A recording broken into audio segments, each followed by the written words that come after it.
Bonjour, je suis Guillaume, bienvenue sur ma chaîne La Chambre Noire de Goupil pour une nouvelle vidéo sur le A7 IV, surtout sur les cartes à utiliser avec celui-ci en photo. Dans mon test, j'avais fait tout ce qu'il fallait pour la vidéo. D'ailleurs, mon tableau est des fois repris, c'est assez marrant. Mais basiquement, ce qu'il fallait savoir, c'est que en normal, donc filmé tel quel, en 24, 30, 60 images par seconde, ou on ne peut pas faire 120p direct, donc pas 120p. En 1080, ce sera dans le SNQ. Et ben dans ces modes, si vous étiez dans les deux formats compressés, XAVC HS, donc le H265 ou le XAVC S, vous aviez juste besoin de V30 maximum. Et si vous passiez sur le format non compressé SI, vous avez besoin de V90. Et pour le SNQ, c'est un petit peu plus particulier. Donc, ce que je conseille souvent aux gens, c'est qu'en mode compressé, si vous voulez faire soit de l'accéléré ou du ralenti, d'ailleurs je ferai un tuto rapidement là-dessus bientôt, il faut des V60 parce que suivant les modes, c'est pas clair tout le temps, genre je passais d'un framerate à l'autre, enfin d'un nombre de FPS qui sera ensuite converti dans ce que vous avez choisi, que ce soit du 24p, du 30 ou du 60. Après 60, ça ne sert à rien puisque vous pourrez rien ralentir, du coup, ça sert à peut-être en accélérer. Mais voilà, je conseille V60 et V90 pour tout ce qui va être en non compressé et genre le 24p qui est donc ralenti, donc 60p vers 24p, là il faudra spécialement la carte CF Express de type A et c'est le seul endroit où on est obligé d'utiliser ça. Mais là on va parler de photos et plus que vous conseillez directement ce que vous devez prendre comme carte, on va voir avec l'appareil photo filmé comment s'utilise le buffer avec une V30, une V60, une V90 et une CF Express de type A. Donc vous pourrez voir effectivement ce que ça donne et choisir ce que vous voulez en fonction du fait que vous fassiez de la rafale ou non. Bien évidemment, si vous ne faites pas de rafale, une V30 ça suffira complètement. Donc voilà, on va commencer cette vidéo qui doit être rapide.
Donc du coup, on se retrouve pour un peu la conclusion de ce test. Alors vous avez vu des choses peut-être un petit peu étranges, et donc c'est logique, on va parler tout de suite. Alors ce qui est intéressant avec les cartes V30, V60 et V90, c'est que elles vont être très intéressantes en vidéo, mais pas forcément en photo. Alors pour rappel, V30, V60, V90, ça veut dire qu'on a une vitesse minimum assurée de 30 ms, 60 ms et 90 ms. C'est très intéressant pour la vidéo parce que ça assure un débit minimal qui va faire que la vidéo ne crache pas ou ne perd pas des images, et donc c'est pour ça que maintenant on a de la stabilité.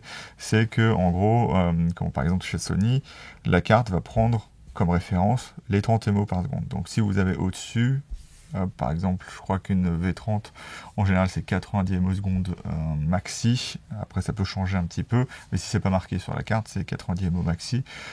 C'est le U3 que vous voyez marqué dessus. Et V60 et V90, ça dépend, c'est entre 200 et 270, à la fois les V60 et les V90. C'est plus 270 pour les V90. Et donc, comme vous l'avez vu dans les résultats, il se peut que ce soit assez serré, voire même que des fois la V60 performe mieux. C'était juste un test parmi tant d'autres. On peut répéter le test et ça ne donnera pas exactement la même chose pour une raison. C'est justement la limite haute qui ne peut pas tout le temps être atteinte. Les cartes sont comme ça. Par exemple, lorsque vous chargez vos photos, vous voyez bien que le débit maxi, il va un peu fluctuer et des fois baisser drastiquement. Et c'est exactement la même chose dans votre appareil photo. Donc il se peut que lorsque vous tiriez une rafale avec une V90, qu'à un moment donné particulier, eh ben, on ait moins de vitesse que ce qu'on aurait avec une V60, mais proportionnellement, on aura souvent une rafale plus élevée avec la V90, et comme vous avez vu, c'est pas non plus mirobolant, il faut vraiment passer sur ces CF Express de type A, et bon, je vais pas dire de bêtises, mais dans mes recherches, je crois que en fait le plafond, enfin le plancher est de 200 ms au seconde, donc voilà, c'est assez confortable, et c'est beaucoup plus confortable pour la rafale. Je me suis arrêté, bien évidemment, avant d'atteindre le fond de la carte, mais lorsque je m'arrête, le buffer n'est pas rempli. Vous voyez très bien que la barre commence à se charger, mais après elle reste très stable à ce moment-là.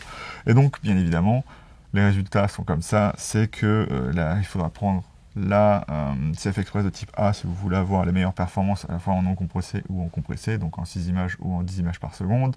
Ça ne change rien, bien évidemment, en obturateur électronique. Et voilà, c'est juste entre le choix plus de la V60 et de la V90 en photo qu'il faut décider, essayer être sûr, voilà, de se dire est-ce que ça va être intéressant pour moi en photo, parce qu'en vidéo c'est une autre histoire. Est-ce que ce sera plus intéressant pour moi de payer souvent 2 fois, voire 3 fois moins cher pour avoir une frame de moins par seconde, une frame de moins en un nombre de secondes donné, ou la même chose de temps en temps, ou un petit peu moins bien, voilà. C'est là où ça se décidera pour vous. La V30, elle est vraiment en dessous des autres, mais le V60 et la V90, vous pouvez vous poser la question en photo, donc ce sera bien évidemment à vous de choisir. C'est pour ça que j'ai fait ce test, je ne vais pas vous engager à prendre la CF Express de type A, qui est vraiment très très cher. Moi je l'avais acheté en réduction, mais ça faisait quand même 320 €, donc c'est quand même beaucoup pour 160 Go. C'est plus cher que n'importe quel de mes disques, même mon disque 1 Tera qui me sert à faire de la vidéo, enfin mon SSD, donc c'est quand même beaucoup, et donc je vais vous laisser là-dessus. Donc j'espère que la vidéo vous aura plu. Si vous avez des questions, bien évidemment, j'y répondrai, mais voilà. En photo, bien évidemment, il faudra prendre cette limite haute comme référence, mais pas vous dire que votre buffer sera toujours bloqué à la limite haute. Ça fera, par exemple, si vous avez 220 ms par seconde, ça peut varier entre 220 et 100, donc voilà, pas vraiment 100, mais on va dire 150, et donc voilà. C'est pour ça que ces tests, des fois, sont un peu serrés, et que je crois que c'était dans le mode mécanique en non compressé que je me suis aperçu que c'était pratiquement la même chose. Donc je vais vous dire salut et à bientôt dans la chambre noire de Goupil pour une nouvelle vidéo.